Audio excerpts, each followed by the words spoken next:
wazinifu, wenye kuzini. Allah anasema wattaqu yawman turja'una fihi ila Allah, ogopeni siku mtakayerudishwa kwa Allah subhanahu wa ta'ala na madhambi yenu ya zinaa kabla hamjatubia kwa Allah subhanahu wa ta'ala. Mkawavua watoto wa kike nguo zao kwa sababu ya shida zao, kwa sababu ya udhalili wao, mkawatumia katika zina. Maanake leo mtoto wa kike hawezi kusalimika kupata kazi mpaka ajaribiwe katika tendo la zina. Wewe una mali, kazi yako kudhalilisha watoto wa kike. Ndugu zangu katika imani, Allah subhanahu wa ta'ala anasema wala taqrabu zina, wala musikurubie zina, innahu kana fahishatan wa saa sabila, hakika ni uchafu na ni upotovu mbaya sana. Ndugu zangu, nawapatia maneno mawili ya hadithi mbili katika hili.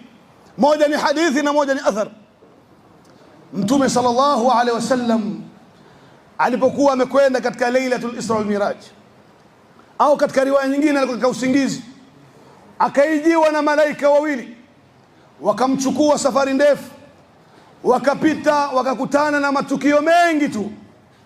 Moja katika matukio aliyokuta, aliwapata watu wanaume na wanawake wako uchi, wako ndani ya tanur.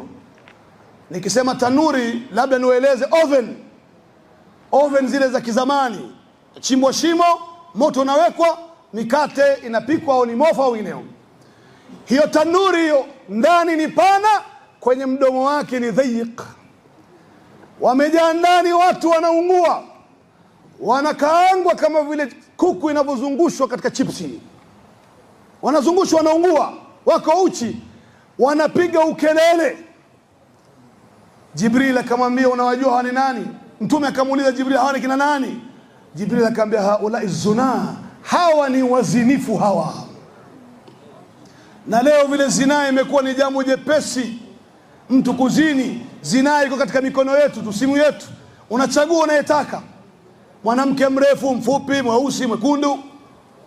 Ndugu zangu katika imani, hiyo ni adhabu katika adhabu zake. Mwenyezi Mungu amewajalia wazinifu katika maisha ya barzakh. Amma fil athar, katika athar, mzinifu mwanamke na mzinifu mwanamme muislamu, ama acha wale makufar, laysa dhambu baada shirk, hao wazinifu wa kike na wa kiume watakapokuwa ndani ya kaburi watapata adhabu nusu ya ummat Muhammad. Adhabu yake anapata mzinifu ndani ya kaburi.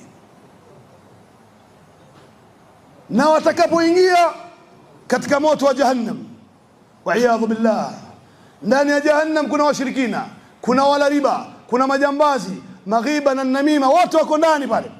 Na mzinifu vile vile ataingizwa katika moto wa jahannam.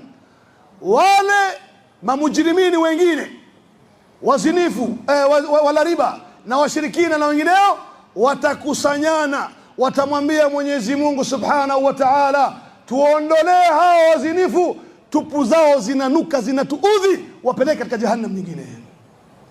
Jamani, ndugu zangu katika imani, starehe ya masekunde, ladha ya madakika, adhabu yake ni nusu ya ummat Muhammad. Uyatasawar adhab na utasawar faida na ladha ya kitendo hichi, ujijazie mwenyewe.